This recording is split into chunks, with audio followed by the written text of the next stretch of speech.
नमस्कार दोस्तों, नमस्कार मित्रों। ये जो मैं वीडियो आपके सामने लेके आया हूँ, मैंने गोचर की बात कही थी, मैंने ट्रांजिट की बात कही थी। उसी श्रृंखला में मैं आज जो बात करने जा रहा हूँ ये है गोचर, जिससे ज़्यादातर लोग भयभीत हो जाते हैं, डर जाते हैं, घबरा से जाते हैं और यहाँ वहाँ लोगों के पास जाना शुरू हो जाता है कि ये मेरे साथ क्या हो रहा है। बहुत से लोग आपको भ्रमित करते हैं, बहुत लोगों की सलाह आप अलग अलग सलाह देंगे और आप वो कहते हैं ना, मरता क्या नहीं करता, आप सब कुछ करने की कोशिश करोगे, लेकिन मैं आज आपको समझाने की कोशिश करूंगा कि आपको क्या करना है, आपको क्या नहीं करना है।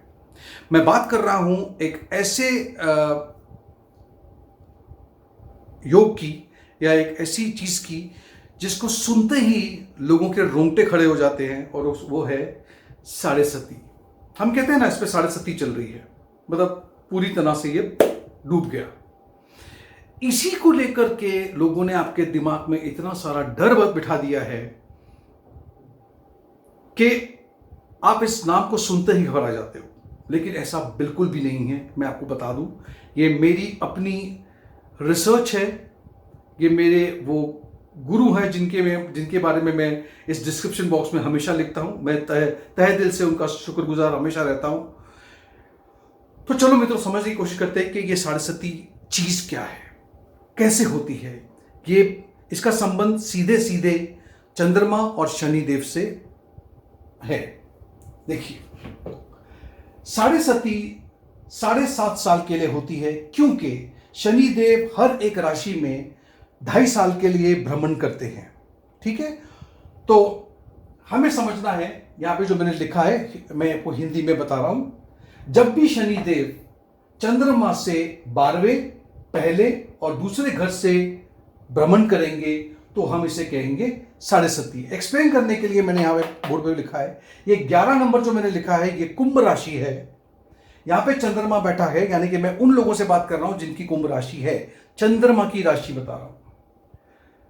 आज की तारीख में 24 जनवरी 2020 में शनिदेव धनु राशि से मकर राशि में प्रवेश कर चुके थे, यानी कि वो कुंभ राशि के 12वें स्थान में आ चुके थे, मतलब कि उन पे साढ़े सती लग चुकी थी।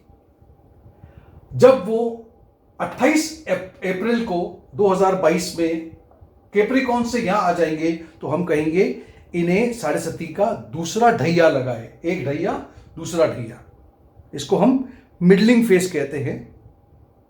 और फिर 29 मार्च 2025 को शनिदेव यहां पे 2.5 साल गुजारने के बाद यहां चले जाएंगे, जिसे हम कहेंगे कि शनिदेव का ये आखिरी पड़ाव है। ठीक है, तो 2.5 साल 2.5 साल 7.5 साल, इसी को कहते हैं साढ़े सती। अब इसको मैंने एक्सप्लेन कर दिया। मैं बता दूं कि ये जो पीरियड होता है ये बहुत आपको टेंशन में,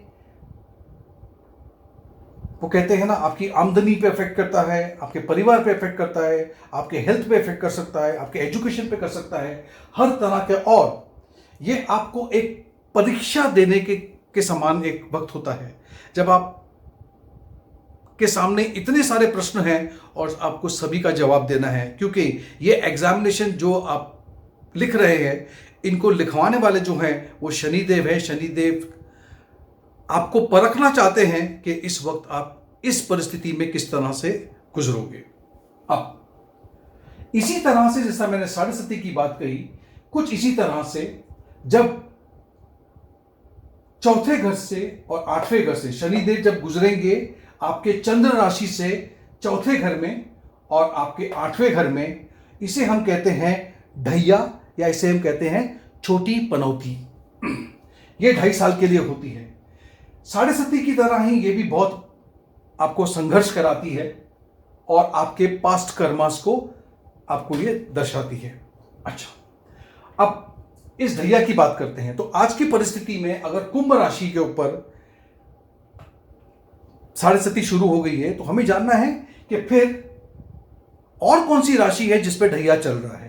सबसे पहली बात है, मैंने कहा था, जब भी शनिदेव चौथे घर से गुजरेंगे तो चौथा घर अभी देखते हैं। अगर शनिदेव इस घर में बैठे हैं मकर राशि पे, तो इससे 4 घर पीछे आ जाते हैं हम, 1 2 3 4, यानी कि आज तुला राशि वाले जितने भी लोग हैं उनके चौथे घर में 1 2 3 4 शनिदेव चल रहे हैं। सही बात है। और अगर 8वें घर में अगर शनिदेव भ्रमण कर रहे हैं चंद्र राशि से, तो उसे हम कहते हैं अष्टम शनि, इसे हम कहते हैं कंटका शनि।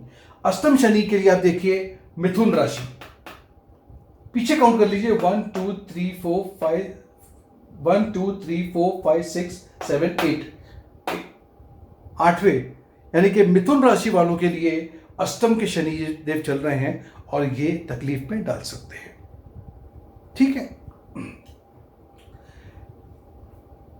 वृषभ राशि और तुला राशि, मैं राशि की बात करता हूं, लग्न की बात नहीं कर रहा अभी मैं।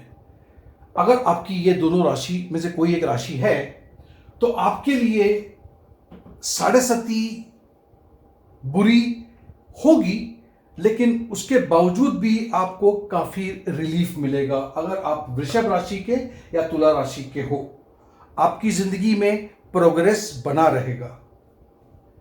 7.5 आपको बता दूं कि अगर हमारी उम्र 90 साल की या 100 साल की भी है, तो हमारे जीवन में 3 बार 7.5 लग सकती है, क्योंकि शनि देव उसी राशि पे लौट के आते हैं लगभग 27 साल के बाद में, उस जगह पे 7.5 बन जाती है।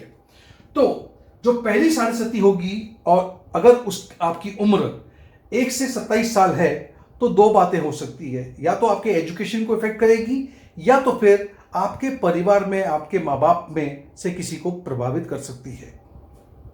पहला। दूसरी 7.5 अगर आपके जीवन में लग रही है, दूसरी, और अगर आपकी उम्र 27 साल और 57 इयर्स की है, इसके बीच की है, तो आपके जीवन में बहुत स्ट्रगल होगा, लेकिन वो स्ट्रगल आपको बहुत कुछ सिखा के जाएगा, जिसकी बिना पे आप जिंदगी में आगे बहुत नाम कमाओगे। राइट।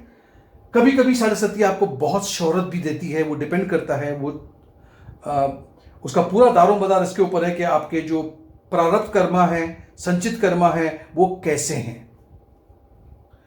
अगर तीसरी 7.5 आपके जीवन में लगती है, और सीधी सी बात है वो आपकी उम्र 57 के ऊपर होगी, यहां पर आपने जीवन में काफी कुछ सीख लिया है, और अब ये 7.5 आपको, इसको हम सैटर्न रिटर्न भी कहते हैं, और अगर 7.5 भी है तो ये शनिदेव हमेशा चाहते हैं कि हमने जीवन में जो भी कुछ सीखा, अभी टाइम है कि हम इसे लौटाएं, इसे हम दें। किस तरह से? गुरु बन करके, शिक्षक बन करके, कंसल्टेंट बन करके, इस तरह की चीजें हम दुनिया को लौटाएं। और ज्यादातर लोग देखिए तीसरी 7.5 में काफी कुछ स्पिरिचुअल हो जाते हैं और सोचने लगते हैं। और यह भी याद रखिएगा 7.5 में, जो तीसरी 7.5 है, इसमें आपको वो लेसन्स मिलेंगे, वो आपको शनिदेव सिखाएंगे, जो आपके आगे के जीवन में, जितना भी जीवन आपका है बाकी, उसमें आपको काफी कारगर साबित होगा।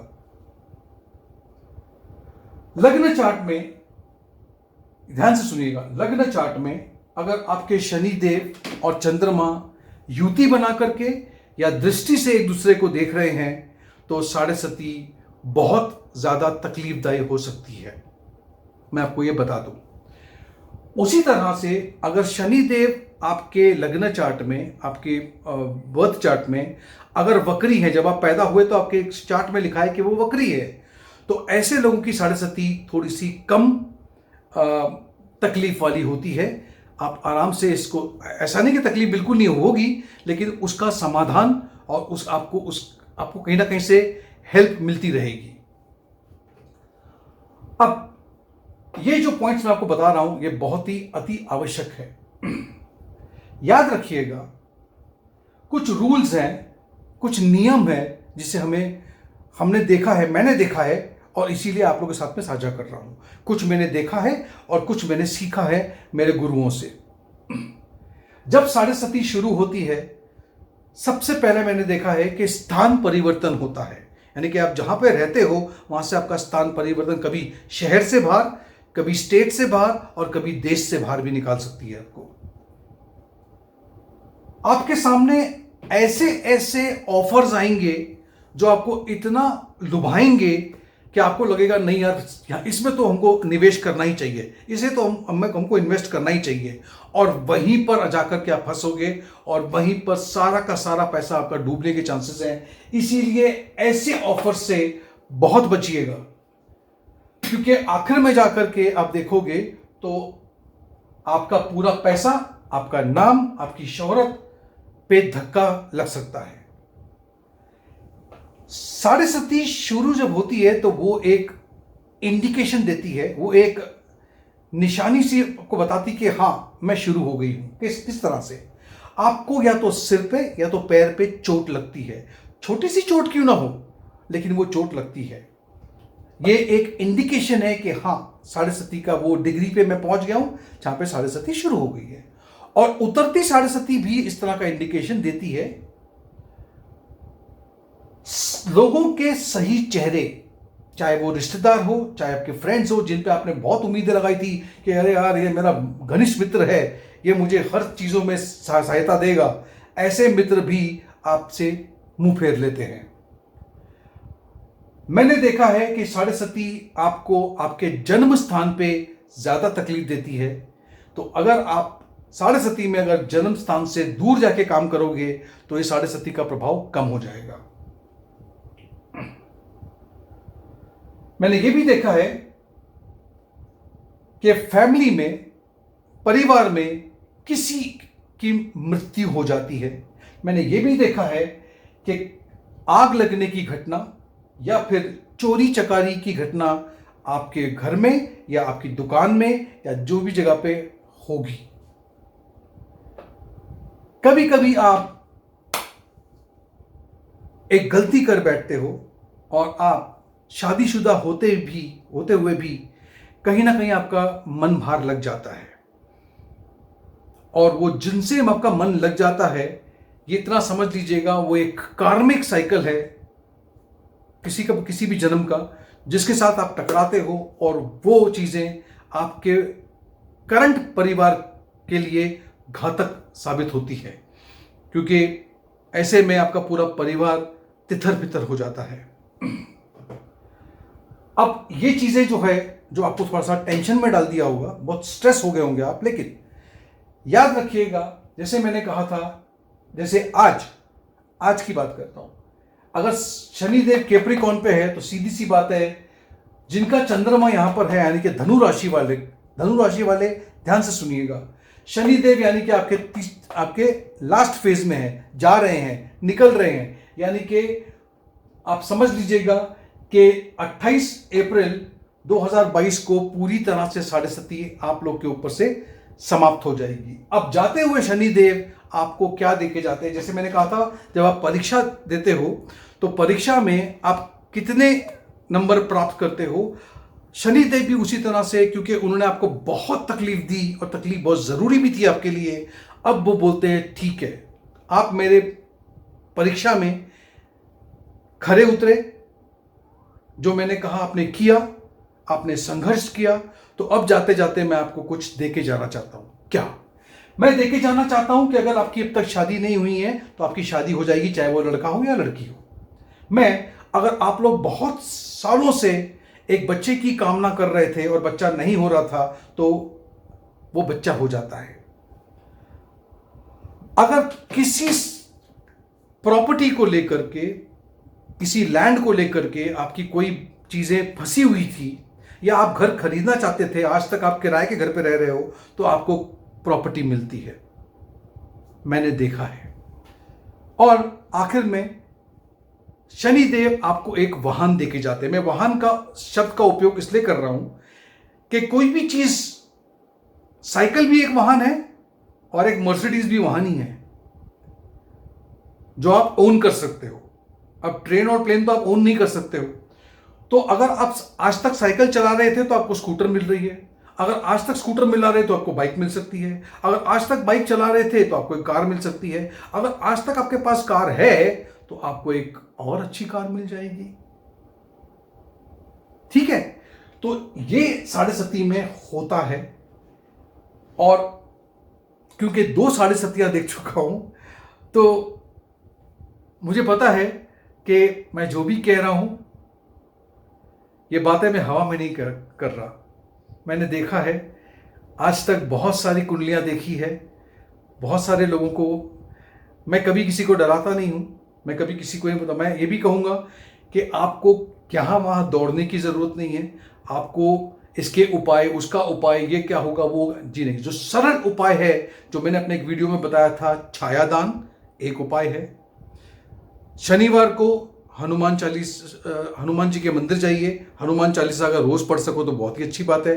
बस ये छोटे मोटे उपाय करने हैं, आपको कहीं पे पैसों को खर्च नहीं करना है। 7.5 में हो सके तो नीलम, या नीलम बहुत महंगा स्टोन है तो उसकी जगह आप एक एमेथिस्ट एक स्टोन आता है, उसको धारण कर लीजिए, वो बहुत ही सस्ता मिलता है। लेकिन धारण करने से पहले आपको देखना होगा कि शनिदेव या तो इस घर के मालिक ना हो, पहला। दूसरा आपको देखना होगा कि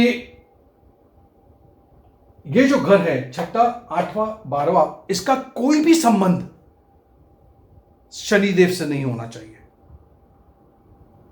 शनिदेव का संबंध इस घर से और इस घर से भी ना हो तो और भी बेहतरीन है।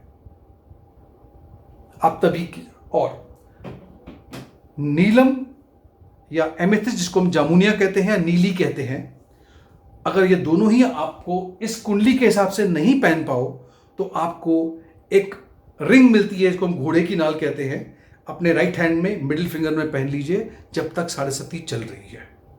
आपको और कुछ करने की आवश्यकता नहीं है। बस अच्छे कर्म करते जाओ, शनिदेव दुआएं देते जाएंगे, आप ब्लेसिंग देते जाएंगे आपको। ठीक है, thank you so much for watching this video. बहुत बहुत शुक्रिया आपने इस वीडियो को देखा। अभी मेरा काम तो खत्म हो गया है, आपका शुरू हो गया है। क्या हो गया? अब आपको क्या करना है? आपको इस वीडियो को लाइक करना है, अपने मित्रों से साझा करना है, और नोटिफिकेशन बेल आइकन जो है उस पर आपको क्लिक करना है। ये मेरा आदेश है। Thank you.